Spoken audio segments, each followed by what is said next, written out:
Bonjour et bienvenue à l'atelier, et puis bienvenue dans cette série consacrée à la fabrication d'une guitare espagnole traditionnelle de type Torres, sans aucune expérience. Donc là, on se retrouve avec une autre étape quand même très très importante, c'est qu'on va poser le dos, c'est-à-dire qu'on va fermer en fait la guitare. Et il y a encore pas mal de travail parce qu'évidemment, ce dos, il n'est pas plat, ce serait trop facile. On s'y met.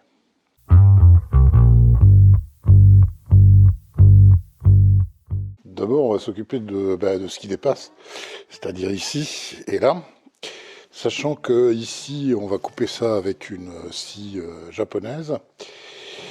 Elle ne veut pas que ce soit parfaitement plat, mais qu'il y ait une légère montée, puisqu'en fait, la table, j'exagère bien sûr, mais le fond, il est recourbé dans ce sens-là.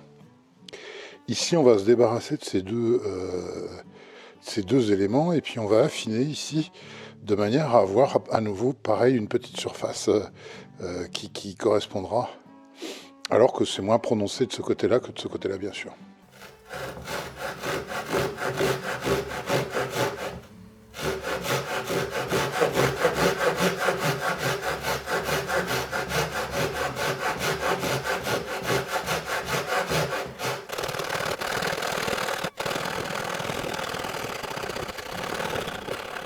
On est un petit peu au-dessus d'un quart de millimètre. C'est parce qu'on ne voulait pas abîmer avec les dents de scie, en risquant comme ça de rayer ici ou d'abîmer ici. Donc c'est pas grave, de toute façon, tout ça va partir au ponçage. Pour couper les bouts des chevilles qui dépassent, je vais utiliser cette petite chose, qui est une scie à raser, japonaise aussi, et qui est d'une souplesse redoutable, si bien qu'on peut vraiment, là, cette fois-ci, la tordre tout en étant plat ici, et pas risquer d'abîmer la surface qui est ici, ou la surface qui est là.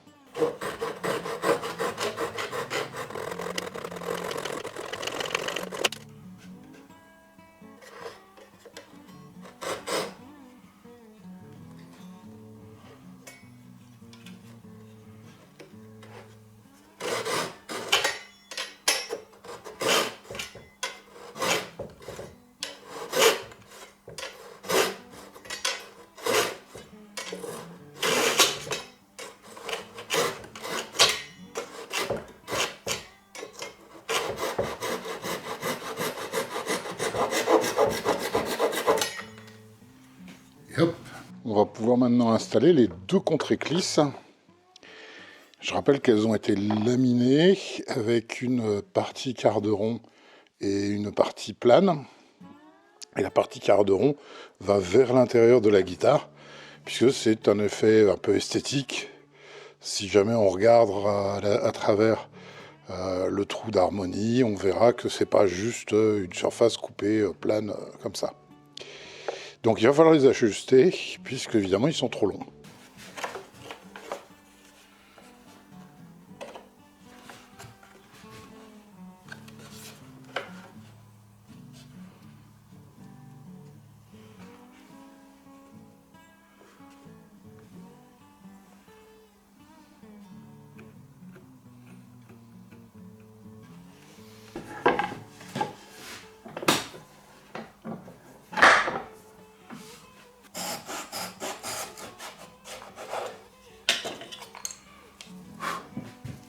Ici, on a fait une coupe droite, mais ici, on va faire une coupe légèrement inclinée, puisque faut pas oublier qu'ici, on a un angle. Donc, en fait, on va être plutôt comme ça. Et ça doit rentrer en forçant légèrement, mais pas trop. Et s'il y a un petit gap, c'est pas très grave, puisqu'il va être... il servira au contraire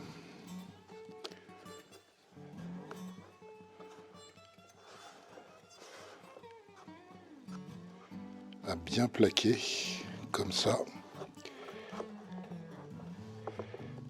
Pour serrer ce genre de collage, on peut utiliser les espèces de pinces à linge traditionnelles, qui se présentent comme ça. Bon, il en faut une tonne, ça coûte assez cher. Et puis maintenant, on trouve dans le commerce des petits serre-joints comme ceux-là, qui vont être hyper pratiques et qui vont nous permettre de serrer tout aussi bien. L'autre petite chose, c'est qu'on va coller, que ce soit pas pile à ras, mais qui est un demi-millimètre un petit peu au-dessus. La contre-éclisse dépassera un petit peu d'un demi-millimètre. C'est pour pouvoir après raboter, puisque je vous rappelle à nouveau que là, on ne veut pas une surface plane, on voudra une surface avec un léger angle, puisque le dos, il est pas plan en fait.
Après collage, on va raboter pour ramener à la hauteur des éclisses. Hein.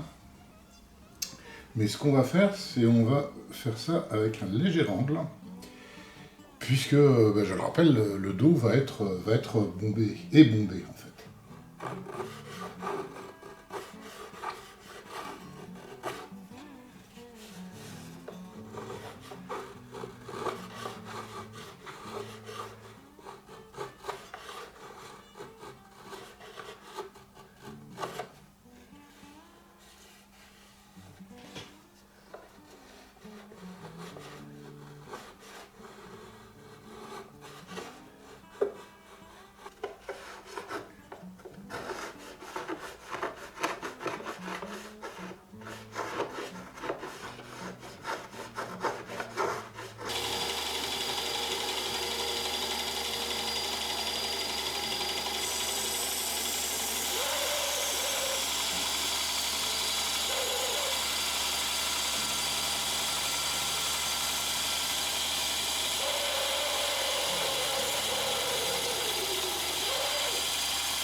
J'ai fabriqué ce petit coin en Spanish Cedar.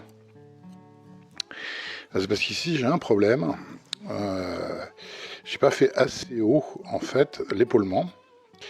Si bien que si je mets ici une cale qui a le radius, on voit qu'ici on a un gros jour.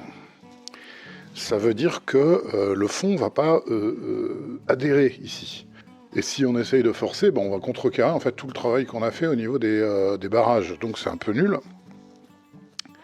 Donc l'idée est d'avoir ici, de coller ici cette petite cale qui va pile nous permettre comme ça d'avoir cette légère inclinaison. D'où ce petit coin qu'on va coller à la colle blanche.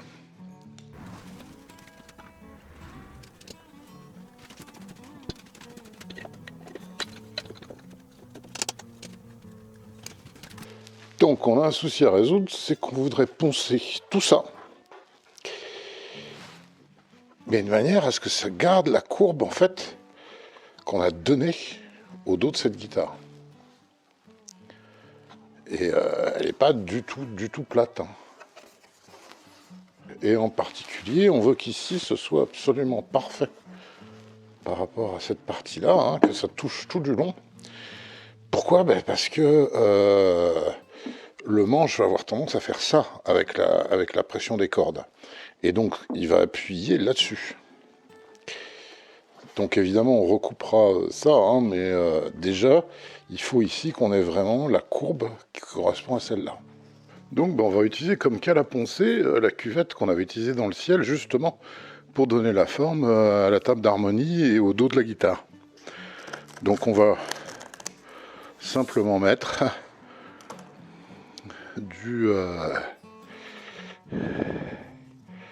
c'est du 3M, hein, c'est du 80 autocollant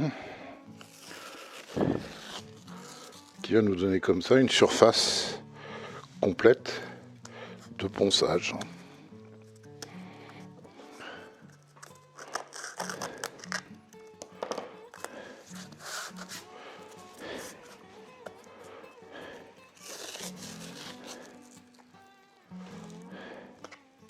Ça peut sembler beaucoup d'abrasif, mais on va utiliser en fait que le tour, donc de toute façon on va en récupérer plein. Hein. On cale notre Solera avec un serre-joint. On va marquer à la craie toutes les zones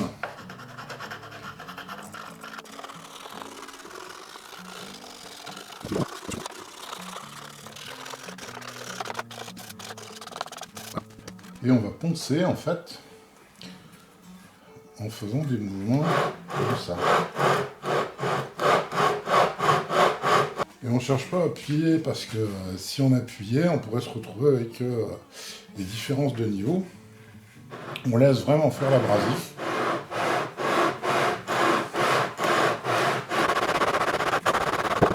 Et là, on a vraiment ce qu'on voulait, c'est-à-dire que le dos va plonger un peu par ici, remonter et pas mal plonger par ici, c'est-à-dire vers le manche. On va retracer le centre.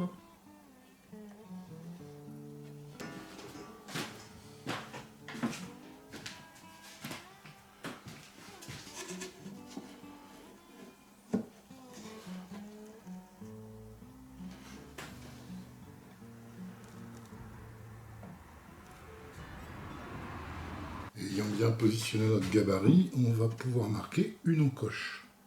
Et on va en marquer qu'une en fait.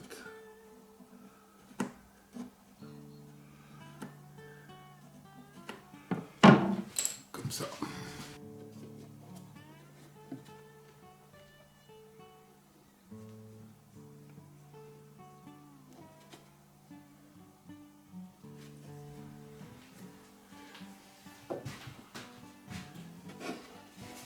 Et là, on va faire deux traits de scie, mais évidemment sans dépasser ici et sans attaquer le vent rose.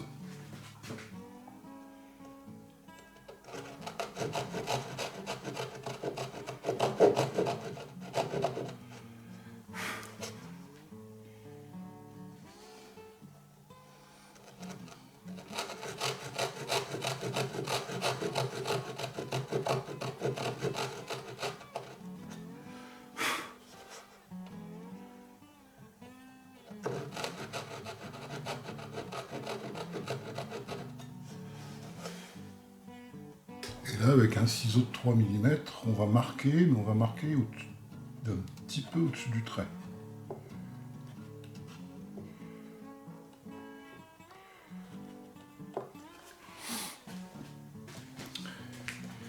Et on va petit à petit, tout doucement, creuser cette cavité.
pas pressé, on prend son temps, mais on veut le résultat le plus propre possible.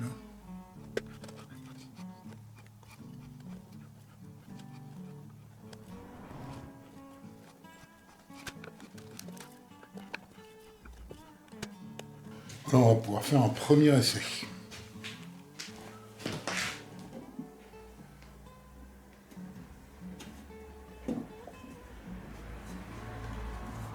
Voilà, on est un petit peu large sur celle-là, mais c'est parce que ça va nous permettre de recaler après pour être vraiment dans l'axe.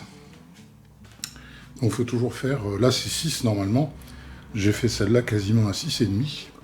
Comme ça j'ai un petit peu de manœuvre possible pour rebouger légèrement ma table. Là le problème qu'on a évidemment c'est que notre barrage est trop long, hein. C'est pour ça que ça ferme pas bien. Donc ce qu'on va faire, c'est on va repérer à nouveau l'aspect centre. Si notre insert était pile au milieu, on serait à 4 mm du centre. Donc ce qu'il faut, c'est qu'on recoupe ici de 4 mm en fait.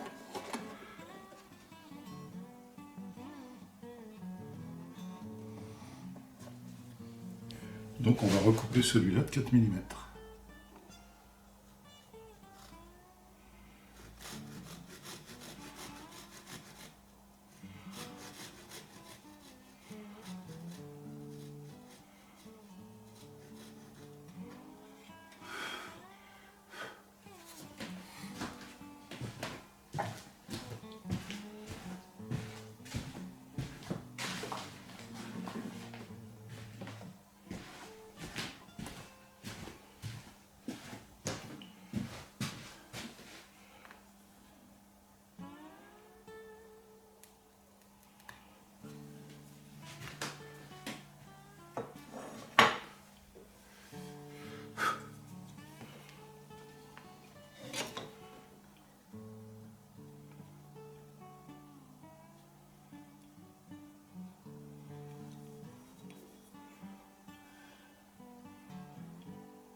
Donc là il est dedans. C'est assez profond, c'est parfait. Ici on est pile au centre. Là on est au centre aussi. J'ai fait bouger. Donc on va pouvoir avec un cutter en fait tracer ici.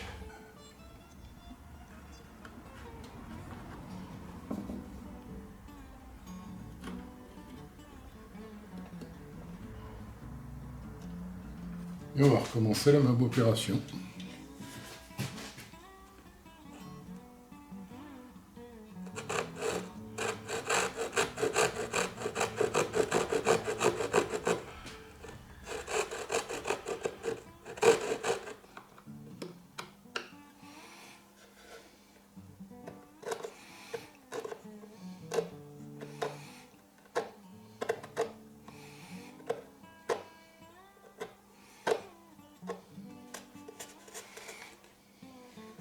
Pour celui-là, et puis ce sera pareil pour les 4 suivants. Ce qu'on a tracé, c'est l'extérieur. Donc, il faut prendre une petite chute et marquer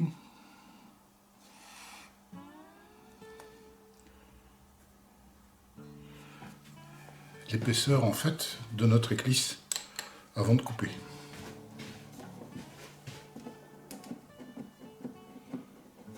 Voilà, ça marche. Et on est toujours bien centré. Avant de s'occuper de marquer les deux suivants, Il y a une chose dont il faut qu'on s'occupe, c'est là, ce barrage il est trop long, c'est-à-dire qu'il vient se coincer contre ça. Or il ne faut pas du tout, parce que ça, il faut vraiment que ce soit collé sur la surface d'ivoire rose. Donc on va retailler un petit peu ce barrage.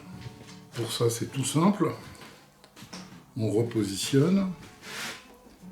On est bien dans l'axe. On marque ici.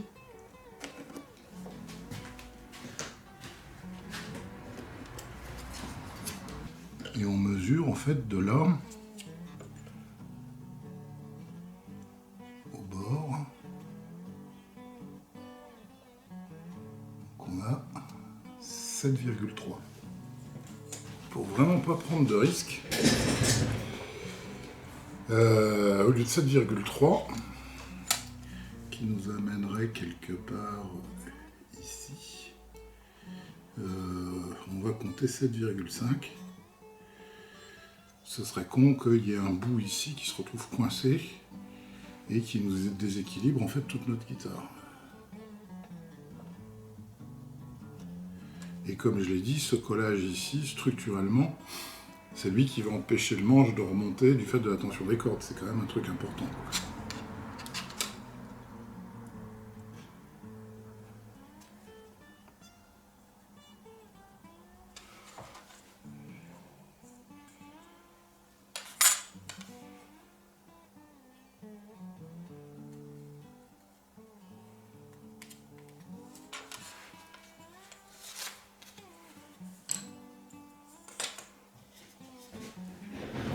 Alors on va juste donner un coup de scie parce qu'on veut surtout pas rayer. Hein.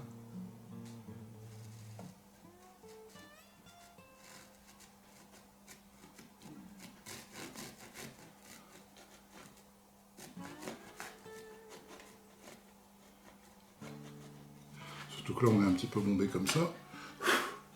Et puis on va faire ça au ciseau.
Et là on est bien. On peut marquer les deux suivants.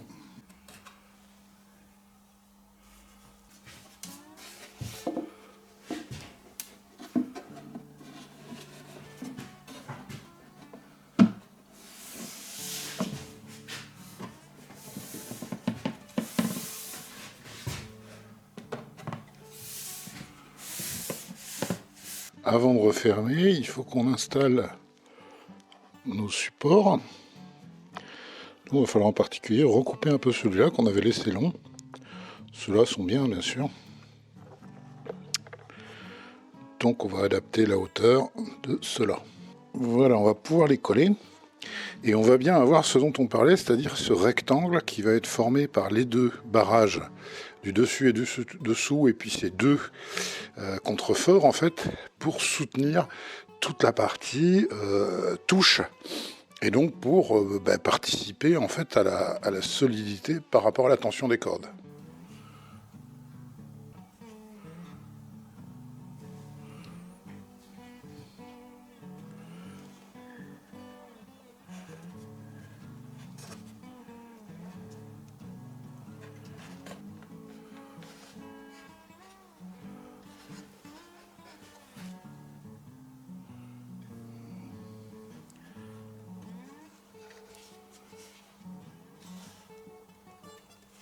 Et toujours un gang classique, les tringles à rideaux.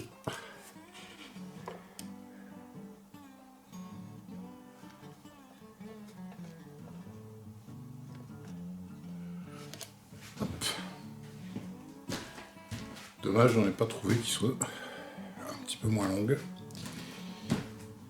Donc notre dos, il est un petit peu trop grand, hein, et on va utiliser notre crayon magique pour marquer, une fois qu'il est en place, le vrai profil.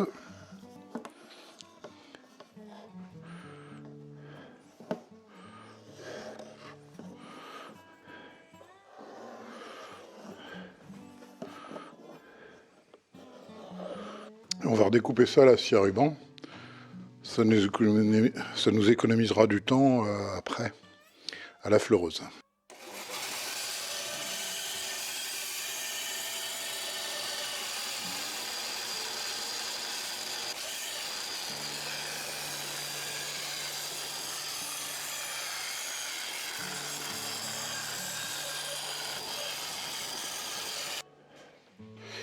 On peut coller une étiquette.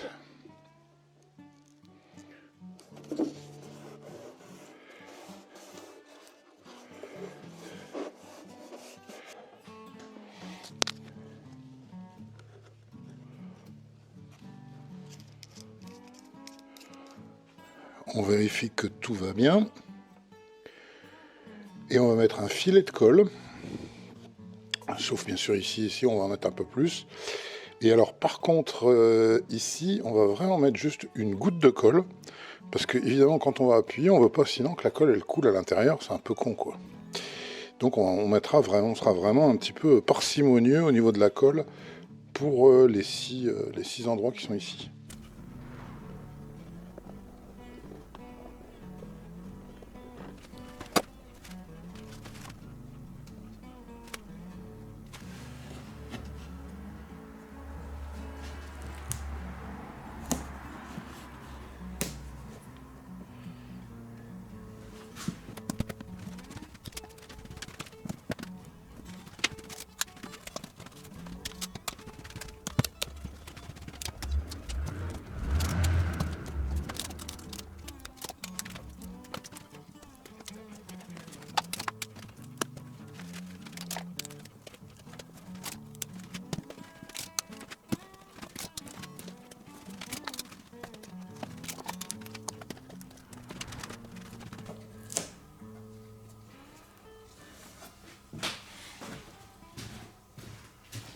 Voilà, c'est toujours un moment absolument magique quand on se reprojette en arrière et qu'on pense au bout de bois qu'on avait assemblé et qu'après un petit peu de travail, on arrive à obtenir le début d'une guitare, en fait, quasiment une guitare. Il manque encore des éléments, bien sûr, mais ça commence à vraiment ressembler à une guitare. Et ça, c'est vraiment un moment magique. C'est ce qui fait que tous les gens que je connais qui font ce genre de choses sont des passionnés. La suite, il va y avoir une suite, bien sûr, on n'a pas fini. Et pour la suite, si c'est pas fait, vous vous abonnez, bien sûr. Et si d'aventure vous avez envie soit de faire une guitare acoustique, soit de faire une guitare électrique, mais d'utiliser des bois un petit peu exceptionnels, de sortir des sentiers battus habituels, frênes, machin, etc. Bon, il y a moyen d'aller sur la boutique et d'acheter des tables, des touches et des éléments de set acoustique que j'ai sélectionnés comme étant vraiment extraordinaires. À la prochaine fois.